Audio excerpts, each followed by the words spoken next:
Thank you very much. So we are going to present more in detail the project now.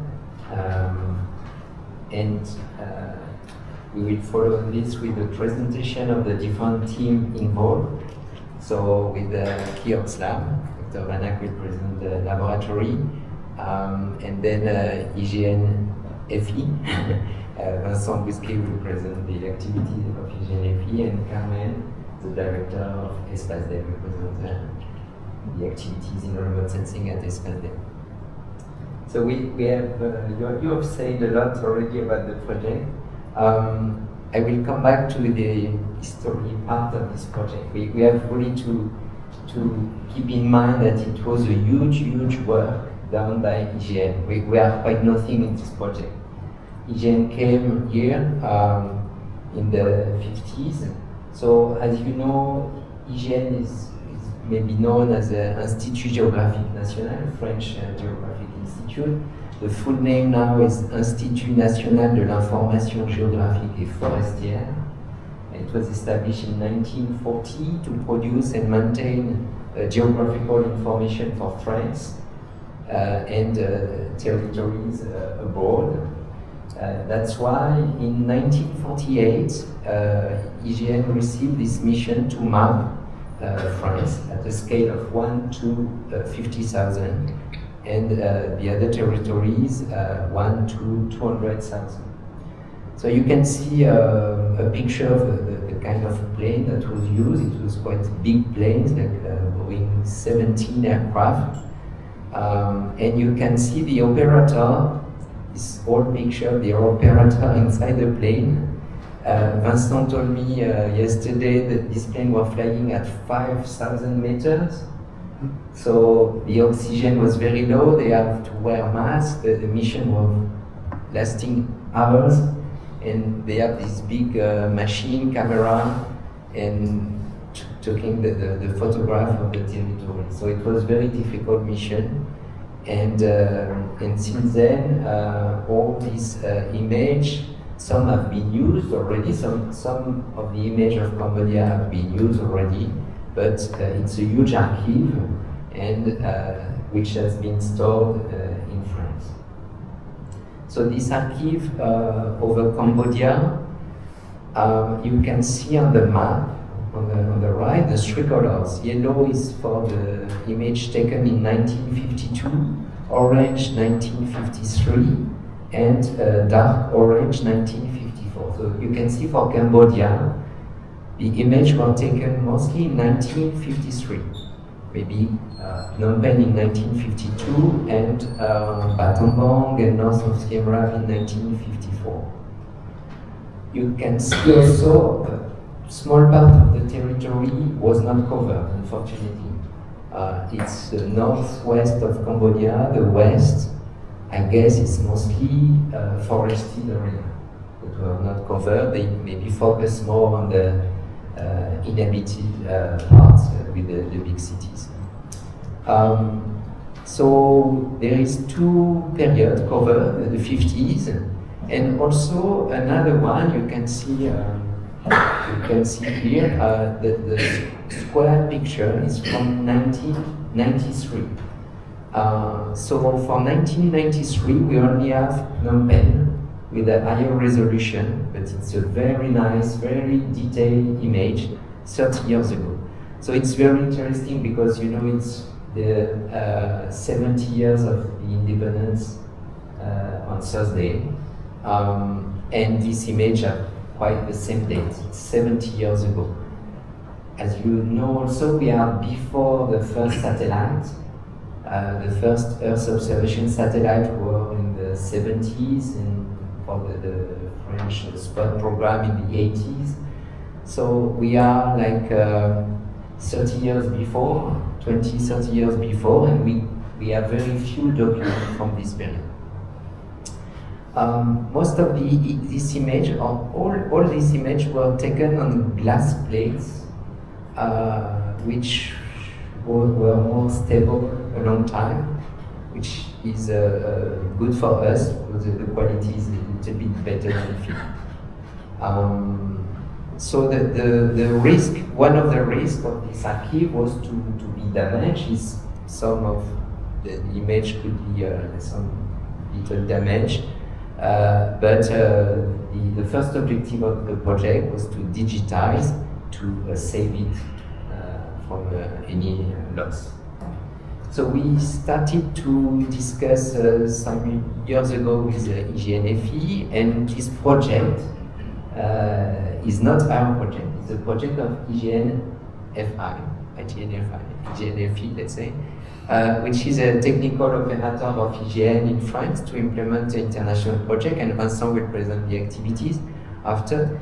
And they organized some meetings in 2021, and by chance I was joining this meeting remotely. I was in Cambodia already, and I was invited to join, and I found this project amazing.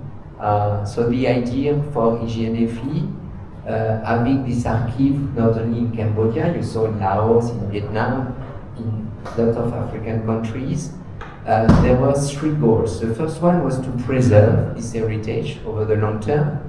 The second objective of IGNFI was to make it available to scientific communities and to promote to general public. So we started discussions, see how here in Cambodia we can build a project to organize this work for Cambodia.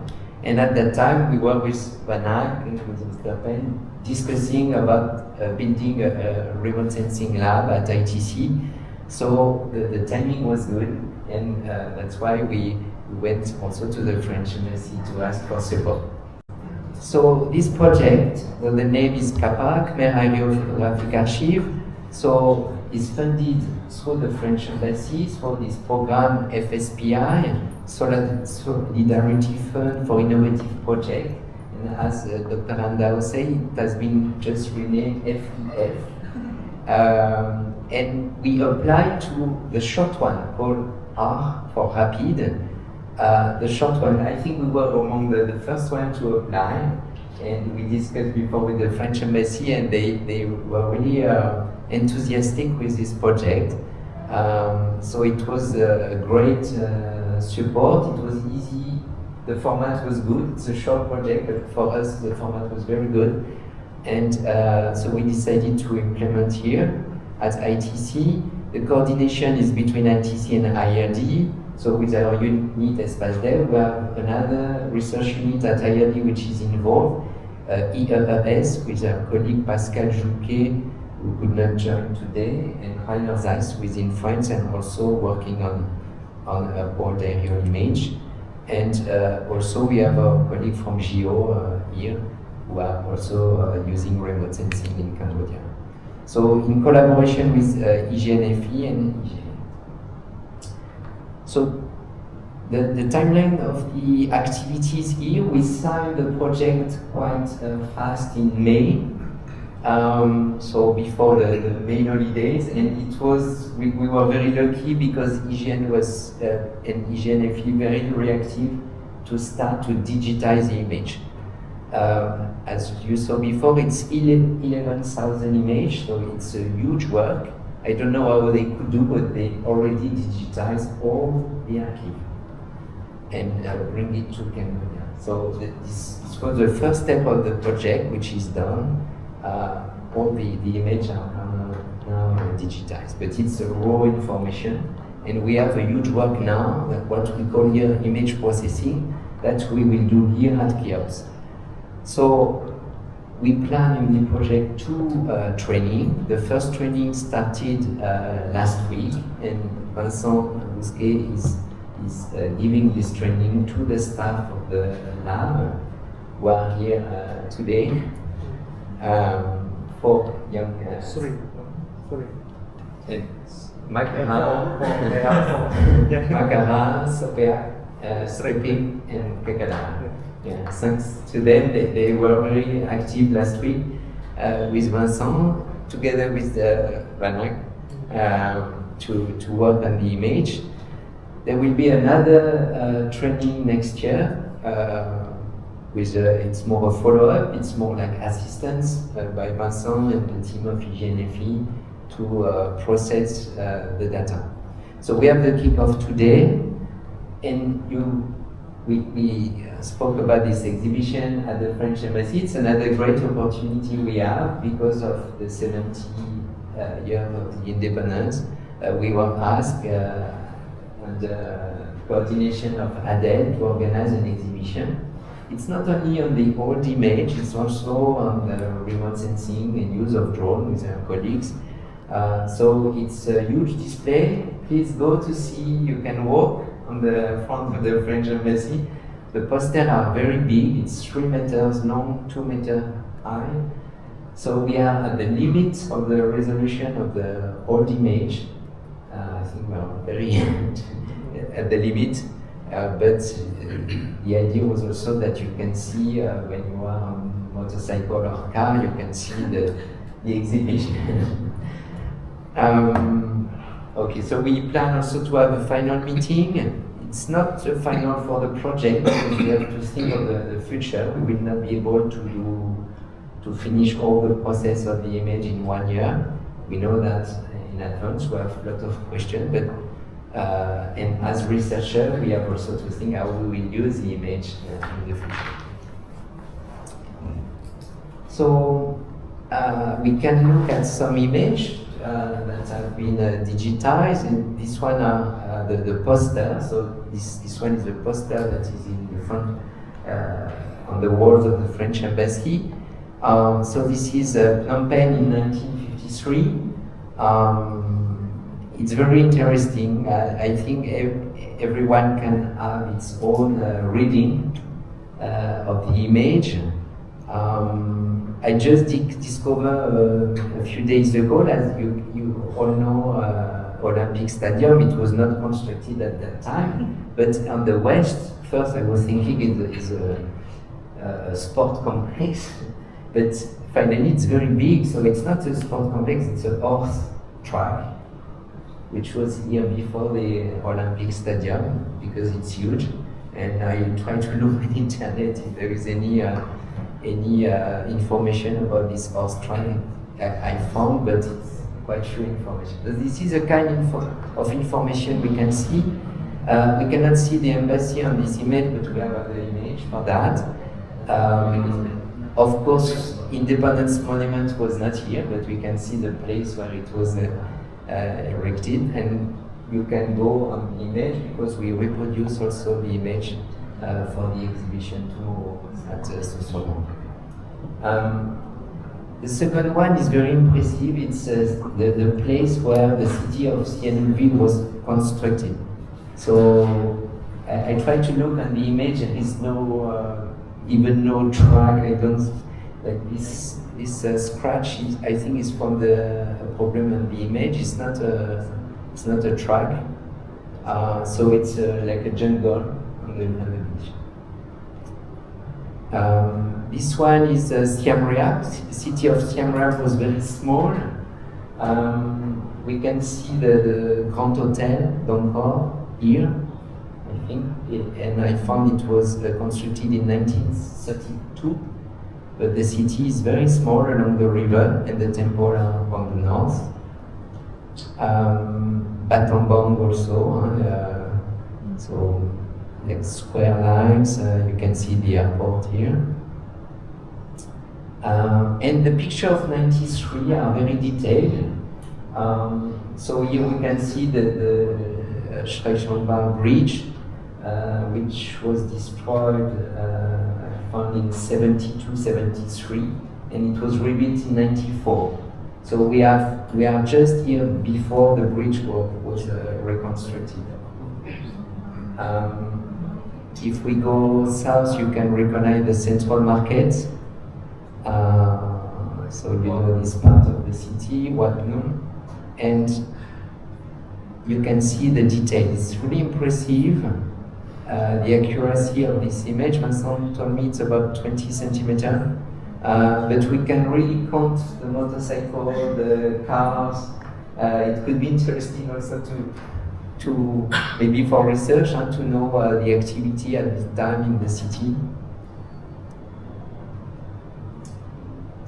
So this is Shrek here. You can see it's maybe agricultural lands here, very few houses, the palace here. And I did a zoom here on the place where we are today, ITC. So as Mr. Penn said, founded in 1964.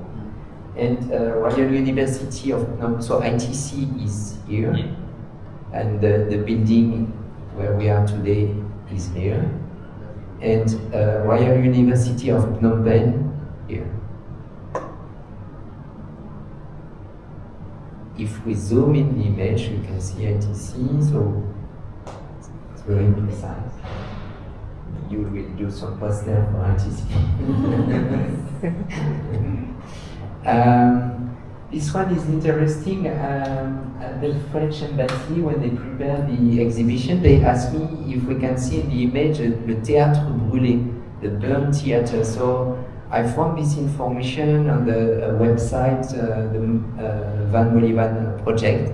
So this area, I don't know if you know where it is. It's near the Naga World Casino now.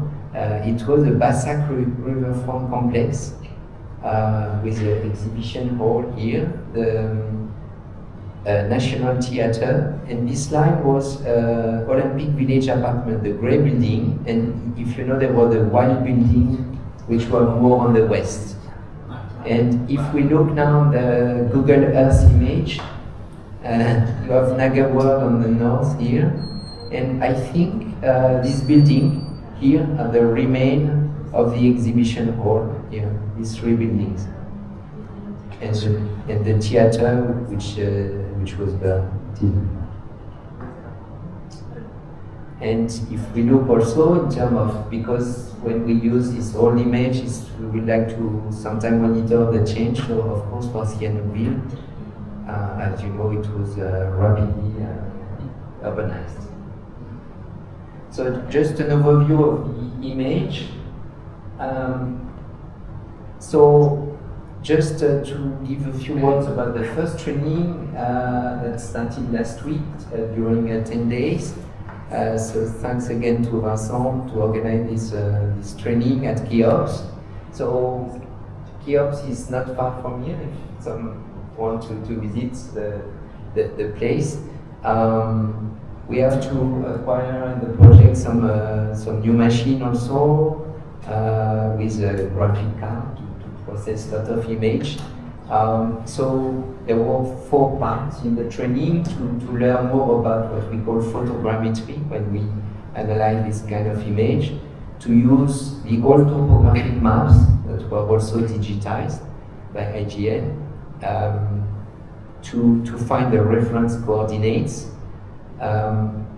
The third activity was to geo-reference the image, because when we have the digitization, we don't know exactly where are the image.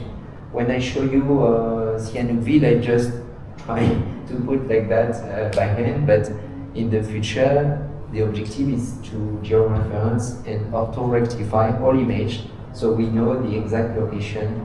And this work is quite difficult. So auto-rectification is to correct the geometry of the image and to produce a mosaic, that means to put all the image together to have one big image also, maybe all for Cambodia or some part of Cambodia. So for the processing that has to be done, so the objective is to produce an orthophotography, probably with the 2 main periods, 52-54, that can be put together, and one for Phnom Penh in 93. So it involves georeferencing, auto-rectification, mosaic.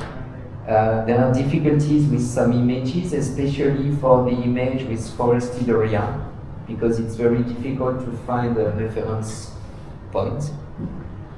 And there are also other issues, like what we call radiometric issues with hotspots, some areas which are very bright and some which are quite dark on images. So one big point that we don't have all the answer, you may be interested by this point, and we have to discuss for that still, it's how we will share the image and product. The idea of the project is to open the use of the image and product. It's the objective of IGN-FI, IGN and France, and of course IRD is also involved in open data, so the idea is to open the data for free. So we have to, the idea is to give this archive to Cambodia, but that will be used also in the future for free with the same license. It could be good to keep track of the use of the image, which could be difficult. It's, at the start of the project, it's important. It could be difficult, and it should not. We should keep track, but we should keep open. So we have to think of both. At the moment, we are thinking of a very simple agreement, as we have done for satellite image when we open satellite image, like just the user mention what they want to do with the image, and they just sign a simple agreement and gets the image. We have to identify the place to store the archive. So at the moment, it will be stored in ITC, in the server here. ITC is under the Ministry of Education, girls and sport, boys. So, but it could be in another ministry if it's relevant. So we are, I will not take the decision, it's not my decision, but the discussion is open for the good place to store it. In the project, we don't have the resource to build a catalog. So we start with just a simple database, but in the future it could be also to have a catalog. We are not sure also if there will be other projects in other countries where we can share a common catalog, or if it could be a catalog in Cambodia, because there are also some catalog existing. Another thing that we plan is to, when we will have the orthophotography, is to have a web connection to this, like what we call a WMS, to be able to display the image as a background image, as we do sometimes for Google Earth or other background image. I mean, for people using GIS, like we can display the image. We can have also a web interface to show the image. So this is some easy possibilities that we plan to do, but for the catalog, it's still a question for us. And the last thing is just to show you the exhibition, but I already explained about this exhibition, which is quite huge on the world. And I would like to on behalf of the KAPA team, to thank, so especially the French Embassy, because it's why we could do this project with the support of FSPI-R project. Also the support to students, because we have a PhD student that benefited from the, she's in France, she's in at Espace Dem at the moment, but she's not here, so we can say she's a very good student, and she will do, she's doing her PhD, and we are waiting for her at the end of the PhD to work at KIOS, so at ITC. So it's a good capacity strengthening, as we say, for the laboratory. And also for the exhibition. I would like to thank also Agence Universitaire de la Francophonie, who helped us for organizing the training with support and for lunch today. And also, of course, IGN, so for this wish to open and share this archive, and as the first slide represents, and with memory to all this work that has been done in the 50s and the 90s. And IGN-FI, I had very great contact with 3 people. Gaëtan Chaudagne, who came in Cambodia, and his visit was very important to accelerate the project. Camille Pinet was very involved in building this project of the archive, and we met her like 2 years ago. And Vincent, thank you very much, who came for the training and to help the team here. Thank you very much.